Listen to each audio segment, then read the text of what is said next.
Welcome to simple talks by Nanda. നമ്മളിന്ന് discuss ചെയ്യാൻ പോകുന്നത് സ്റ്റാർ സ്കീമയും സ്നോഫ്ലേക്ക് സ്കീമയും എന്താണെന്നുള്ളതാണ്.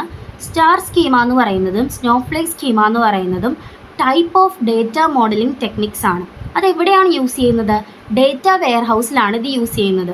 ഇത് എന്തിനാണ് യൂസ് ചെയ്യണമെന്ന് വെച്ചാൽ ഡേറ്റേനെ ഒരു സ്ട്രെച്ചേർഡ് വേയിൽ അറേഞ്ച് ചെയ്യാൻ അല്ലെങ്കിൽ റെപ്രസെൻറ്റ് ചെയ്യാനാണെന്ത് ഈ സ്റ്റാർ സ്കീമയും സ്നോഫ്ലേക്ക് സ്കീമയും യൂസ് ചെയ്യുന്നത്. ഇനി ഇതിൻ്റെ എക്സാമ്പിൾ പഠിക്കാം. എക്സാമ്പിൾ എടുക്കാനാണെങ്കിൽ നമ്മൾ സെയിൽസിൻ്റെ ഒരു ഫാക്ട് ടേബിൾ എടുത്തു.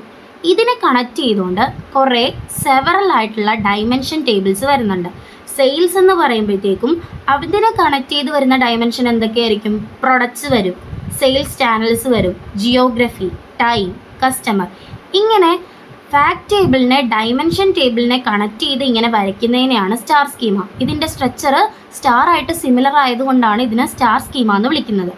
ഇനി സ്നോഫ്ലേക്ക് സ്കീമ എന്ന് പറഞ്ഞാൽ ഈ സ്റ്റാർ സ്കീമയുടെ ഒരു എക്സ്റ്റൻഷൻ ആണ് സ്നോഫ്ലേക്ക് സ്കീമ എന്ന് പറയുന്നത്. സെയിം ഇവിടെ നമ്മൾ സെയിൽസ് ഫാക്ട് ടേബിൾ എടുത്തു.